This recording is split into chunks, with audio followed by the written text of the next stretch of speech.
인생에는 크고 작은 많은 위기들을 경험합니다. 실직의 위기를 경험할 때도 있고 또 때로는 사업의 위기가 찾아올 수도 있습니다. 건강의 위기가 올 때도 있지요. 그리고 우리가 맺고 있는 여러 인간관계 속에서 어려움을 경험할 수도 있습니다. 그런데 그런 여러 많은 위기와 어려움들 가운데서 가장 크고 근본적인 어려움이 한 가지 있다라면 그것은 부부 생활의 위기입니다. 다른 것들이 다 잘 된다 하더라도 부부 관계가 건강하지 못하면은 그러면은 그 둘러싸여 있는 모든 환경들이 마치 지옥처럼 느껴지는 힘든 시간들을 경험합니다.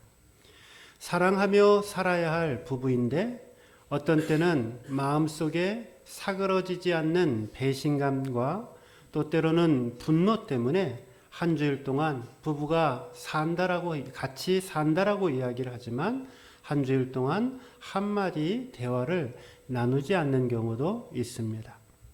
잠자리를 거부한 채 각방을 쓰기도 하고 상대방을 어떻게 하면 더 고통스럽게 괴롭힐까 고통스러운 말들을 골라서 하고 말하고 행동하기도 합니다.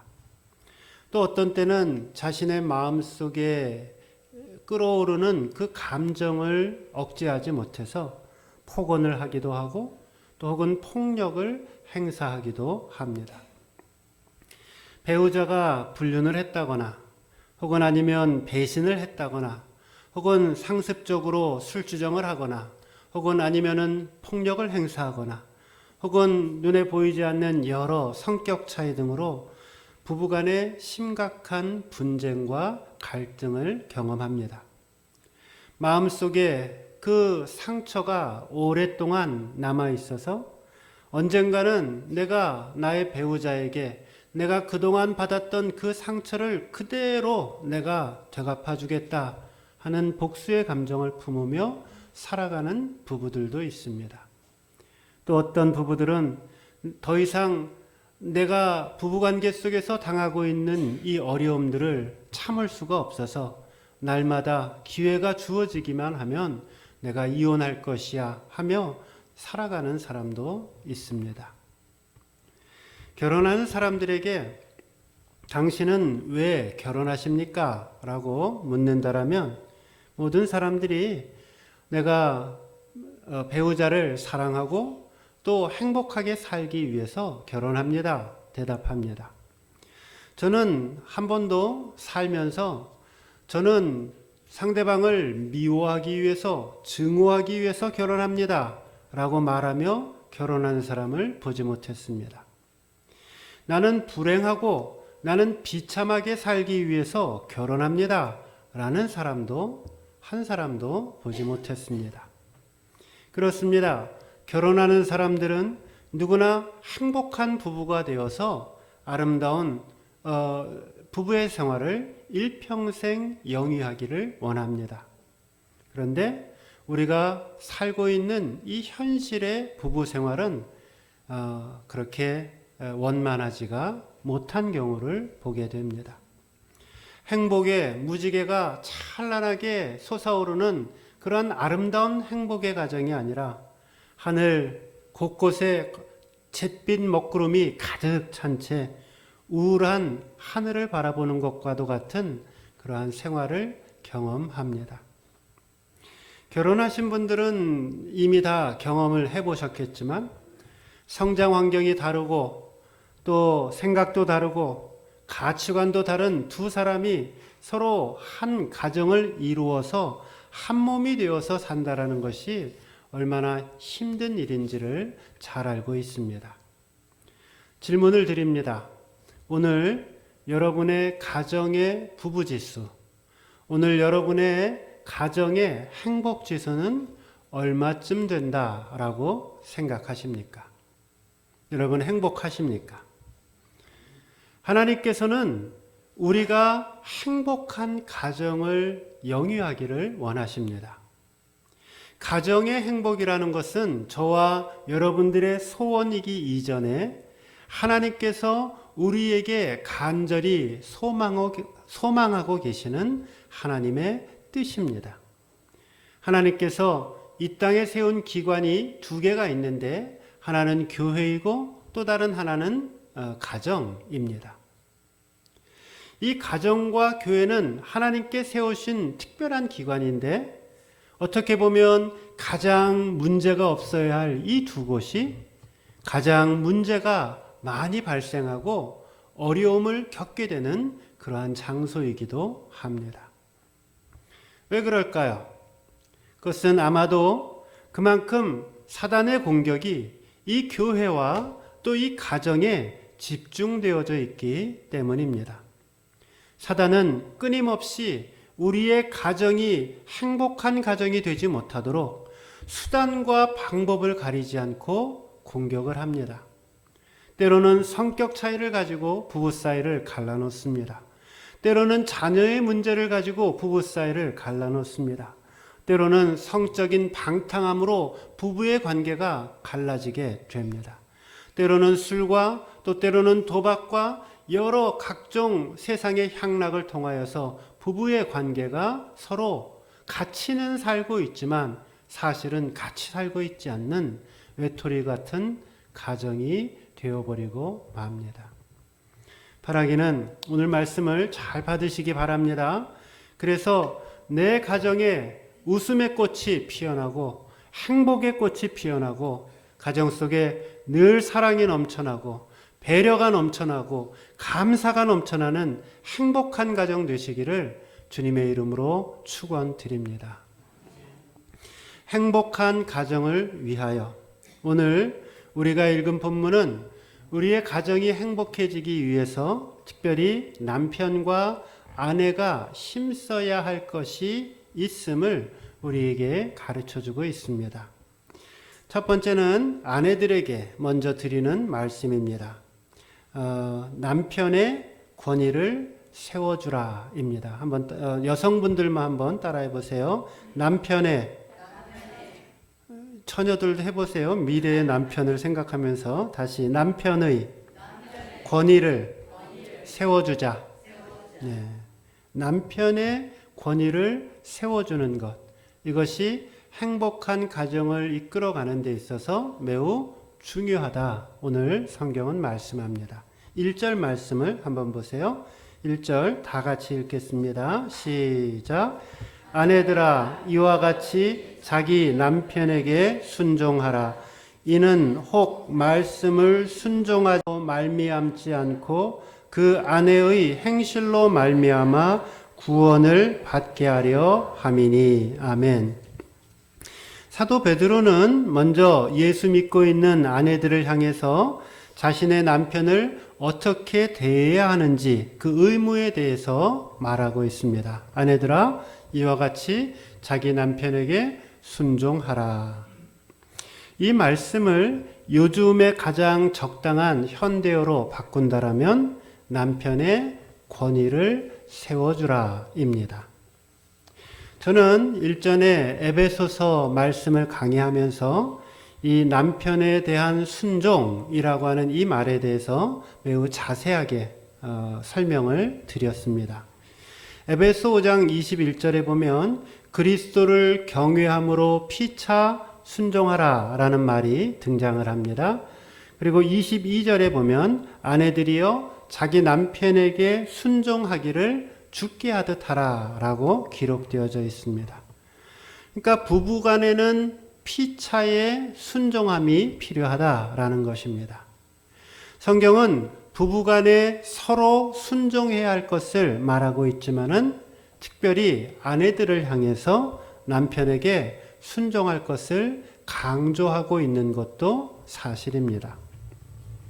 이 말은 아내가 남편보다 더 열등하다 그런 뜻이 아닙니다. 혹은 남자가 여자보다 더 높은 자리에 있다라는 뜻도 아닙니다. 그것은 잘못된 가르침입니다. 유교의 윤리이고 오랫동안 잘못 학습되어져 내려온 전통입니다. 성경은 결코 남녀 간의 우열이 있음을 이야기하지 않습니다. 여러분, 이것을 꼭 깨달으셔야 합니다. 결혼하신 분들도 그렇고 결혼하지 않으신 분들도 그렇고, 여러분, 이 남녀 간에 하나님 앞에서 이 남녀 간의 우열의 차이가 없음을, 하나님 앞에서 동등하다라는 것을 분명히 깨닫고 살으셔야 합니다. 하나님이 창세기 1장에 보면은 남자와 여자를 창조하실 때 남자를 하나님의 형상으로 창조하시고 여자는 동물의 형상으로 창조했다 말하지 않습니다. 하나님은 남자와 여자를 창조하시되 저들을 하나님의 형상으로 창조하였다라고 말합니다. 그러니까 남성이든 여성이든 하나님의 형상대로 빚음받은 하나님의 동등한 자녀들이라는 것입니다. 어떤 분들은 이야기를 합니다. 목사님, 돕는 배필로 여자를 만들어줬으니까 남자가 조금 더 높고 여자는 그냥 무슨 조수 정도 하는 것 아닙니까? 이렇게 성경을 좀 아시는 분들이 이야기할지 모르겠습니다. 제가 지금 여러분들을 돕는 사람인가요? 제가 여러분들의 신앙생활을 돕고 있는 사람인가요? 제가 여러분들의 신앙생활을 방해하고 있는 사람인가요? 제가 여러분들의 신앙생활을 돕고 있는 사람이죠. 누가 누구를 돕는다라고 해서 그 돕는 사람이 더 신분이 낮거나 혹은 더 신분 약한 사람이거나 존재적으로 더 아래의 사람으로 있다라는 것을 의미하지 않는다라는 겁니다. 오히려 선생님이 학생들을 돕지요. 공부하도록. 누가 더 높은가요? 원리적으로 따지면 똑같지만 사람들의 생각에는 오히려 선생님이 더 높다라고 생각을 하지요. 돕는 사람들이 오히려 더 큰 힘을 가지고 있고 그래서 연약한 존재를 돕는 것입니다. 그래서 돕는 배필이라고 말하는 것이 여자가 남자보다 더 아래의 존재에 있다라는 것을 뜻하지 않는다라는 겁니다. 성경은 남자나 여자나 종이나 자유자나 임금이나 백성이나 그리스도 안에서 하나이다라고 가르치고 있습니다. 이처럼 남녀 간의 평등 사상은 원래부터 하나님께서 원래 인간을 창조하실 때부터 불변의 법칙으로 세워주신 것입니다. 목사님, 그래도 남자가 머리가 아닙니까? 네, 맞습니다. 이것을 어떻게 성도님들과 함께 이 말씀을 나눌까 묵상하다가 이런 생각이 떠올랐습니다. 머리라고 말하는 것의 의미를 좀 이렇게 한번 제가 예를 생각해 보았습니다. 집에 도둑이 들어왔어요. 밤에 잠자고 있는데 방 안에서 아내랑 남편이 자고 있는데 거실에서 달그닥달그닥 도둑이 문 여는 소리가 나요. 그래서 아내가 남편 보고 여보 도둑이 들었나 봐요. 일어나서 좀 나가보세요. 남편이 들어보니까 달그닥달그닥 외부에서 침입된 사람 소리가 나요. 그러면은 이제 긴장을 하고 뭐 무기가 될 만한 몽둥이 같은 게 없을까 찾고 하고 그 다음에는 어떻게 할까요? 문을 열죠. 문을 열고 뭐부터 나가요?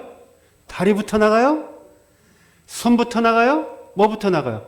머리를 이렇게 쫙 내밀고 그리고는 이렇게 쳐다본단 말이에요. 머리가 되었다라고 하는 것은 책임의식을 이야기하는 것이고 솔선수범을 이야기하는 것이지 그것이 내가 머리이기 때문에 더 높다라는 것을 뜻하지 않는다라는 것입니다. 그렇기 때문에 머리 되신 남편 되신 분들은 가정에 대해서 더 큰 책임을 의식을 가지고 또 더 솔선수범하여서 아내를 돌보고 자녀들을 돌보는 그러한 믿음의 자세가 필요하다 말씀드립니다. 부부관계가 서로 대등하다라고 이야기를 해서 그렇다라고 부부 사이에 질서가 없는 것은 아닙니다. 하나님께서는 좋든 싫든 남편을 가정의 리더로 세워주셨습니다. 혹시 여러분 가운데 이렇게 말씀하실 분이 계실 것입니다. 목사님, 제 남편을 몰라서 하시는 말씀입니다. 제 남편이 얼마나 허술한데요. 제 남편은 하는 일마다 다 꽝이에요. 맨날 나가면 문제를 일으켜요. 남편을 그대로 순종하고 따라갔다가는 우리 집안 다 말아먹을 거예요. 제가 왜 여러분 남편을 잘 모르겠습니까? 저도 잘 알고 있습니다. 그런데도 지혜로운 아내는 남편의 부족한 부분이 보인다 하더라도 남편의 권위를 세워주어야 한다라고 말씀하고 있는 것입니다. 물론 어떤 부부의 관계에 있어서는 남편보다 아내가 월등히 뛰어날 수 있습니다. 얼마든지 평강공주가 바보 온달을 만날 수 있습니다. 그런데 어떤 평강공주는 남편을 계속해서 바보 온달로 살게끔 만드는 것이고, 또 어떤 평강공주는 이 바보 온달을 온달 장군으로 만들어 낼 수도 있는 것입니다. 남편이 부족한 점이 있다라고 해서 그 남편의 리더십을 무시해서는 안 됩니다. 하나님께서 가정에 주신 원리는 여러분들이 좋아하든 싫어하든 또 제가 좋아하든 싫어하든 그것과 상관없이 성경이 주신 가정의 원리는 남자가 훌륭하든지 훌륭하지 못하든지 간에 그 가정의 리더로 세워주셨다라는 것입니다. 남편의 리더십을 인정해야 한다라고 하는 것은 단지 하나님의 명령 때문만이 아닙니다. 남성분들도 마찬가지지만 여성분들도 남성이 가지고 있는 가장 기본적인 심리적 기제를 이해하셔야 합니다. 심리학적으로 남성들이 가장 필요로 하는 것은 자신을 특별히 여성들도 마찬가지지만 남성들은 특별히 더 자신들이 인정받고 권위를 인정받는 것을 매우 중요하게 생각합니다. 따라서 여자는 남자의 자존심을 이해해야 합니다. 그래서 현명한 아내는 남편의 자존심을 손상시키지를 않습니다. 조금 미흡한 게 보이죠. 또 조금 마음에 안 들어온 것이 보입니다. 그래도 자존심을 지켜주고 인내하면서 기도의 자리로 나아가는 것입니다. 화가 난다고 바로 남편에게 자존심 긁는 소리를 해대면은 가정의 행복을 밟는 것입니다. 아이고 저것이 꼴에 자존심은 있어 가지고 블라블라블라블라. 블라블라는 영어군요. 그렇게 등등등등. 그렇게 하지 마시고 경험상 한번 생각해 보세요. 남편의 자존심을 꺾어서 됐던 일이 뭐가 있던가 한번 생각해 보세요. 집에서. 그러니까 현명한 아내는 남편의 부족함을 보고서도 그 남편의 권위를 리더십을 인정해 줄 줄 아는 모습을 가져야 한다라는 것입니다. 남자가 가장 치명적으로 받는 상처는 아내로부터 자존심을 손상을 입는 것입니다. 다른 사람으로부터 자존심 손상받는 거 그거 웬만하면 참을 수 있습니다. 직장에서 상사가 막 뭐라고 이야기를 해도 수모를 당해도 인격적인 모욕을 당해도 아이고 내가 마누라 생각하고 내가 자식 생각하고 내가 참아냅니다. 그런데 아내로부터 무시를 당하게 되어질 때에는 남편은 하늘이 무너지는 감정을 경험합니다. 반면 아내에게 존중을 받고 부족하지만 아내로부터 인정을 받는 사람들은 어디를 가도 자신감 넘치게 행동을 합니다. 가지고 있는 능력을 최대한 발휘하며 인생을 살아갑니다. 그러기에 남편을 잘 이끌고, 왜? 여러분들이 돕는 배필, 더 힘이 센 여성분들이시니까 남편들을 잘 이끌고 행복한 가정을 이끌려고 한다면 남편의 자존심을 세워주고 남편의 명예를 높여주고 그분의 리더십을 인정해주는 지혜가 필요합니다. 특별히 자녀들 앞에서 남편의 리더십을 인정해 주십시오. 자녀들 앞에서 남편을 깎아내리는 말이나 행동이나 태도를 보이지 마십시오. 세상에서 가장 현숙한 아내는 남편을 세워줄 줄 아는 아내입니다. 남편에게 가장 중요한 것은 아내가 자기를 믿어주고 자기를 부족하지만 존중해주고 자신을 귀하게 여겨주고 받들어 주는 것입니다. 행복한 가정을 위한 첫 번째 것은 남편의 리더십을 인정하며 살아가자입니다. 두 번째, 내면을 단장하라입니다. 한번 따라해 보십시오. 내면의 인격을 단장하자. 네. 이것 역시 남자, 여자 모두에게 필요한 말이지만은 특별히 여성들에게 강조하여서 지켜야 할 덕목으로 오늘 말씀하고 있습니다. 계속 여성들 이야기만 하고 있는데 기분 나빠하지 마세요. 조금 이따 남자의 의무를 얘기를 하겠습니다. 3절과 4절 말씀 보세요. 3절, 4절. 여러분들이 읽어주시면 고맙겠습니다. 3절, 4절 시작.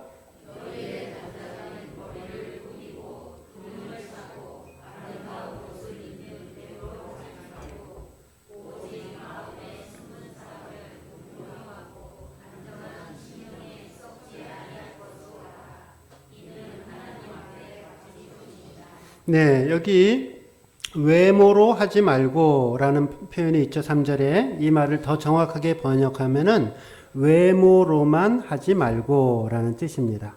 즉 이 말씀은 외모를 무시하라 라는 말은 아니고 너무 외모에만 치우치지 말라 라는 말씀입니다.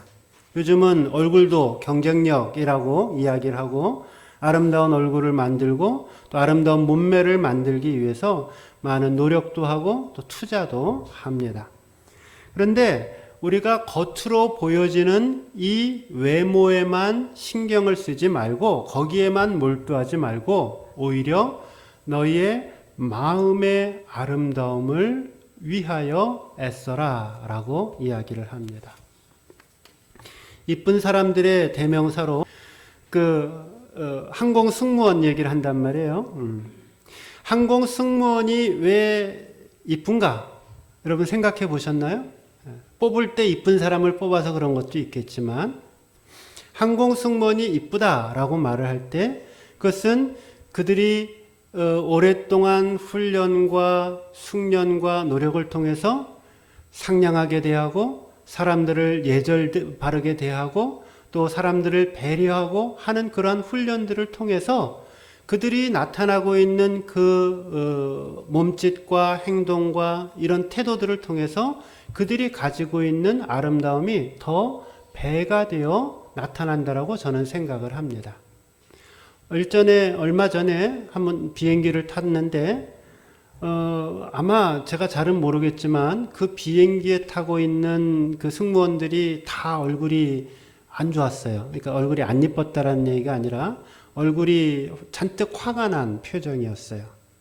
그래서 저 사람들이 아마도 제 생각으로는 아마도 그 비행을 하기 전에 그 치프쯤 되는 그 승무원한테 제일 높은 승무원한테 엄청 혼이 났든지 기장한테 혼이 났든지 그래서 아마 전반적으로 그날 그 비행을 갔던 그 승무원들 분위기가 전체적으로 다 다운이 됐어요. 예. 서비스를 할 때도 보니까 별로 행복해 보이지 않아요. 해피해 보이지가 않아요. 예. 얼굴은 아름다워 보이는 것처럼 보였을지 모르지만 제 눈에는 그 사람들이 하나도 아름다워 보이지가 않더라고요. 그것은 뭐냐면은 그들이 겉으로 드러나는 그 모습을 보고 처음에야 아름답다, 아름답지 않다를 잠시 잠깐 느낄 수 있지만 결국은 그들의 삶의 말과 행동과 태도와 삶의 가치관들을 보면서 그 사람이 참 아름답다, 그렇지 않다, 추하다 이것을 보게 되는 것이죠. 여러분 제가 여러분들 눈에 보기에 제가 되게 멋있어 보이고 아름다워 보이시죠? 할렐루야.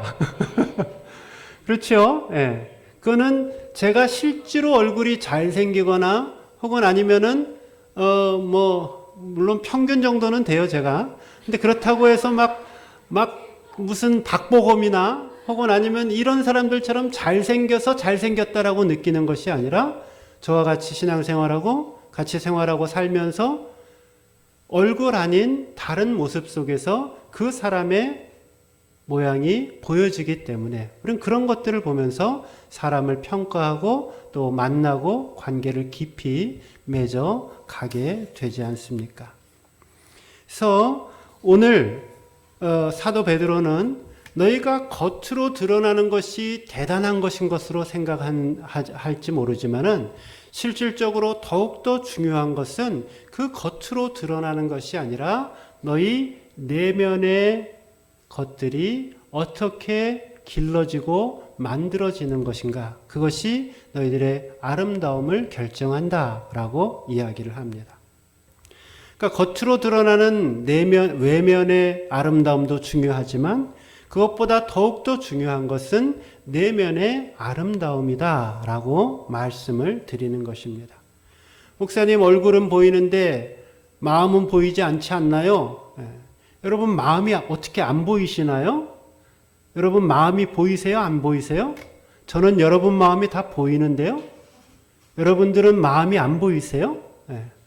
마음은 우리의 눈으로 직접 손을 보고 얼굴을 보는 것처럼 그렇게 보이진 않지만은 우리가 사람들이 어떤 마음을 품고 살아가고 있는지는 우리는 얼마든지 확인하고 볼 수 있는 것이지요. 어떤 것이 우리의 내면의 세계를 아름답게 만드는가? 4절 말씀에 보면 두 가지 것으로 우리의 내면을 아름답게 만들어야 한다라고 이야기를 합니다. 첫째는 온유함이라고 얘기를 하고 있고 둘째는 좀 어려운데 안정감이라고 이야기를 합니다. 그러니까 우리의 내면이 어떻게 만들어져야 되는가? 온유함이 있어야 되고 안정감이 있어야 됩니다. 속사람을 단장해야 되는데 그 마음의 화장 도구는 이 온유함이라고 하는 것과 안정감이라는 것입니다. 아름다운 내면의 세계를 가지려면은 온유함이 있어야 되는 것이고 또 안정감을 가지고 있어야 합니다. 온유하다. 이것은 잘 길들여져서 부드러운 태도를 가지고 있는 것을 말합니다.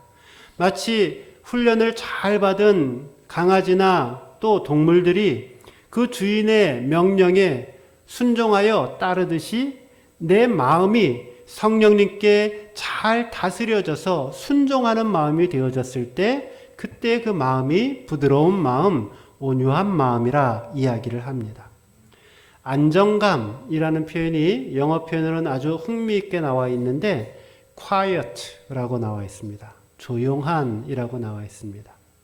그러니까 우리의 내면을 만들어가는 데 있어서 필요한 하나의 요소가 있는데 그것은 막 이야기하고 시도 때도 없이 이야기를 하고 시도 때도 없이 말하는 것이 아니라 과묵하게 조용하게 자신을 지키는 것, 그것을 안정감이라고 이야기를 하고 있습니다. 조그만 일에도 놀라서 야단법석하는 것이 아니라 아무리 힘들고 위험한 일이 있어도 하나님의 살아계심을 믿고 하나님의 도우심을 의지하면서 그 마음속에 안정감과 차분함이 있는 상태를 가리킵니다. 즉, 이 온유함과 안정감은 하나님의 인도를 내가 받고 있을 때 우리에게 주어지는 성품입니다. 모든 그리스도인들에게 이 온유함이 필요하고 이 안정감이 필요하지만 특별히 아내에게 더욱더 온유함의 성품이 필요하고 또 안정감이 있어야 할 것을 이야기하고 있습니다. 그때 가정이 더욱더 평화롭고 또 정서적으로 안정감을 갖고 가정 안에서 가족의 구성원들이 행복을 누릴 수가 있습니다. 오늘 성경은 강조하여 말씀하시기를 아내된 자들에게 이러한 온유함과 화를 막 매일같이 내는 게 아니고 또 안정감, 그냥 시도 때도 없이 말하는 것이 아니라 차분하게 하나님의 인도를 구하면서 사는 믿음의 자세가 우리의 가정을 행복하게 만듭니다. 세 번째, 남자들에게 드리는 말씀입니다. 그것은 따라해 보세요. 아내를, 남자들만 합시다. 아내를, 기분 나쁘세요? 다시, 아내를 귀히 여기라. 네. 아내를 귀히 여기라. 이것이 오늘 베드로가 우리 가정을 행복한 가정 만들기 위해서 주신 하나님의 말씀입니다. 순종이 여자들만 해야 되는 것이 아닌 것처럼 아내 귀히 여긴다라고 하는 이 말이 남자가 여자를 귀히 여기기만 하면 되는 것이 아닌 것과 같은 이치입니다. 남편과 아내 모두가 서로를 귀하게 여겨야 되는 것이 틀림이 없지만 특별히 남편 된 자들에게 아내를 더욱더 귀하게 여기라 라고 말씀합니다. 7절 말씀 보세요. 7절 다 같이 읽겠습니다. 시작. 남편들아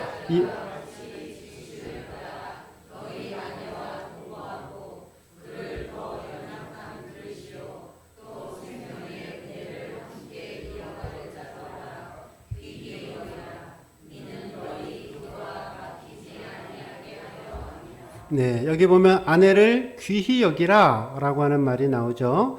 여기 이 귀히 여기라 라고 하는 이 말은 어떤 뜻이냐면은 하나님이 나를 귀하게 여기신다 라고 할 때에 쓰였던 그 귀하게 여긴다 라는 말과 같은 단어입니다. 즉 하나님이 나를, 저와 여러분을 귀하게 여기시고 우리를 사랑해 주시듯이 남편 된 자들아 너의 아내를 하나님이 나를 귀하게 여긴 것처럼 그렇게 귀하게 여겨야 한다라고 이야기를 합니다. 아내를 귀하게 여김으로써 가정을 행복하게 만들어야 합니다. 사람은 남녀 가릴 것 없이 모두가 하나님 앞에서 귀한 존재입니다. 그럼에도 불구하고 사도 베드로는 특별히 남성들을 향해서 너희 아내를 더욱더 귀하게 여겨라 라고 말을 했을까요? 그것은 당시의 상황을 보면은 쉽게 이해할 수 있습니다. 당시의 여성의 지위는 오늘날과 사뭇 다릅니다. 여성들의 인권이 말할 수 없을 정도로 유린되고 있었습니다. 노예와 별반 다를 것 없이 여성들이 생활했습니다. 그러기에 베드로는 이 여성들의 권익과 또 여성들의 그 권익을 보호하기 위해서 특별히 남편들을 향해서 여성들을 더욱더 귀하게 여겨야 할 것을 말씀하고 있습니다.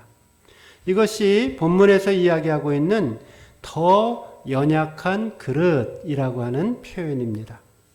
연약한 그릇이기 때문에 특별한 돌봄이 필요합니다.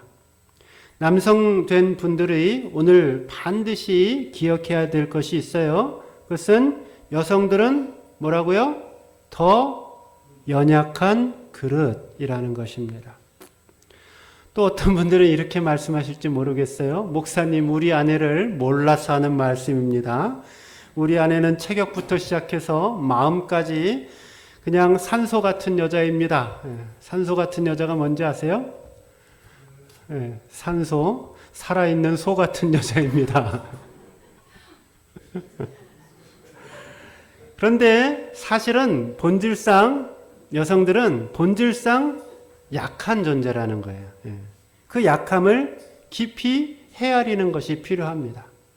예를 들어서 누가 저에게 목사님은 얼굴도 못생겼어요. 저는 별로 신경을 안 써요. 전혀 신경을 안 써요. 근데 제 아내에게 사모님 왜 이렇게 못생겼어요? 그러면 아마 집에 와서 울고불고 난리가 난단 말이에요. 더 연약한 그릇이라는 거죠. 그래서 더 조심해야 되고 더 보호해 줘야 될 필요가 있다라는 것이죠.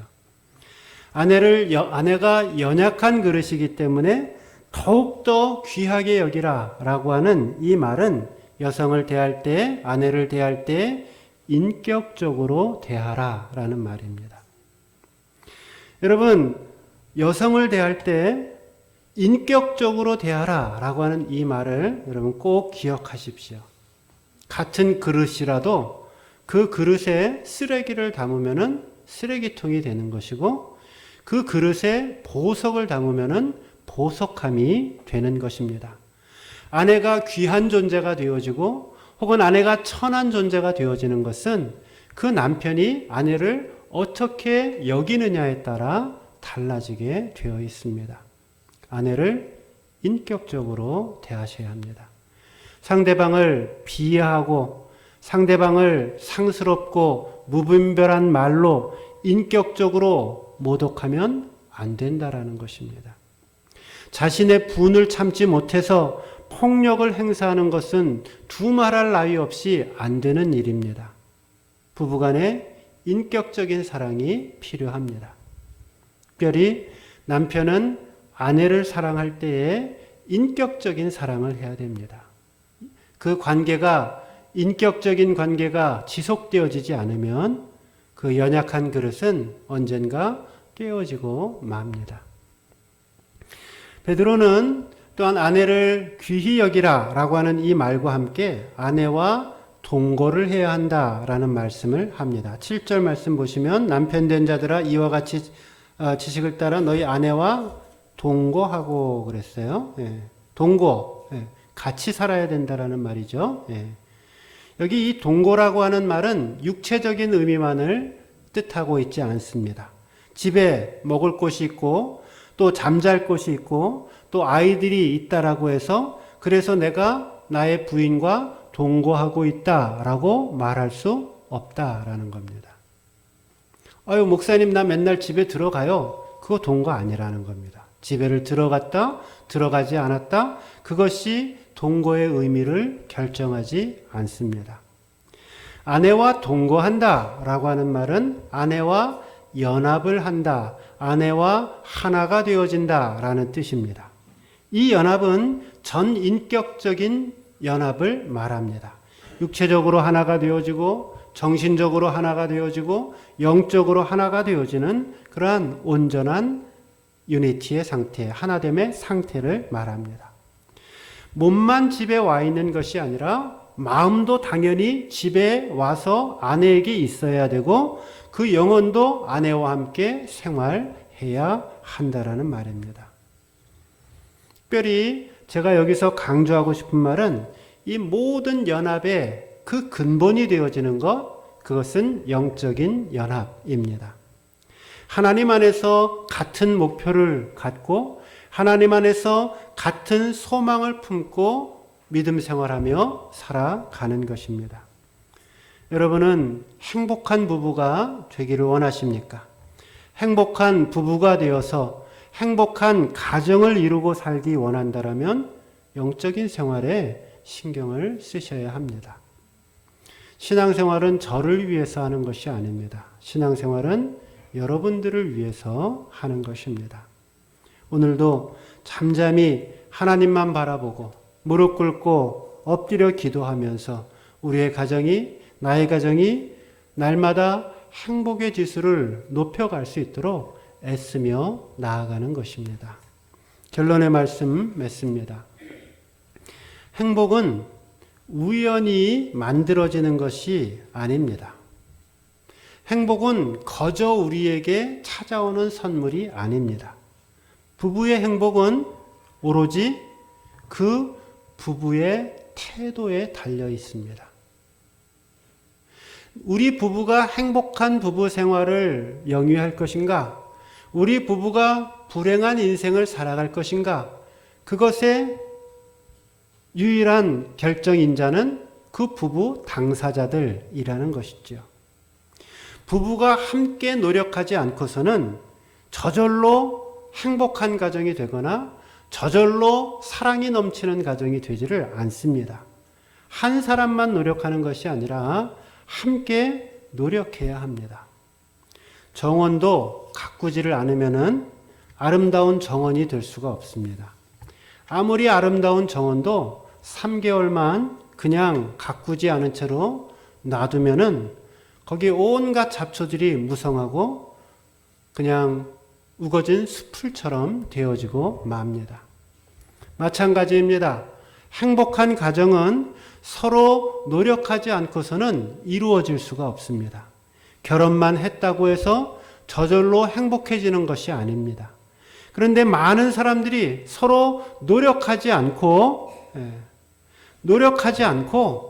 그냥 절망하고 낙심하고 책임을 전가시켜서 상대방이 변화해 주기만을 바라고 있습니다. 상대방이 나를 이해해 주고 상대방이 나를 먼저 사랑해 주기를 바랍니다. 행복한 가정을 이루기 위해서는 많은 수고가 필요한 것이고 많은 노력이 필요한 것입니다. 시간이 갈수록 흘러갈수록 더욱더 부부간에 예절 바르고 정중한 관계가 만들어질 수 있도록 유지해 가십시오. 작은 배려와 또 관심에도 감사를 표현하십시오. 서로 믿어주고 또 서로 신뢰하십시오. 의심과 질투는 가정을 파괴합니다. 좋은 남편이 되십시오. 또 좋은 아내가 되십시오. 바라기는 부디 좋은 아내가 되어지고 또 좋은 남편이 되셔서 어제보다 오늘이 더 행복한 부부, 또 오늘보다 내일이 더욱더 행복한 부부가 되어서 천국의 아름다운 소망 누리며 살아가시기를 주님의 이름으로 축원드립니다. 기도하겠습니다.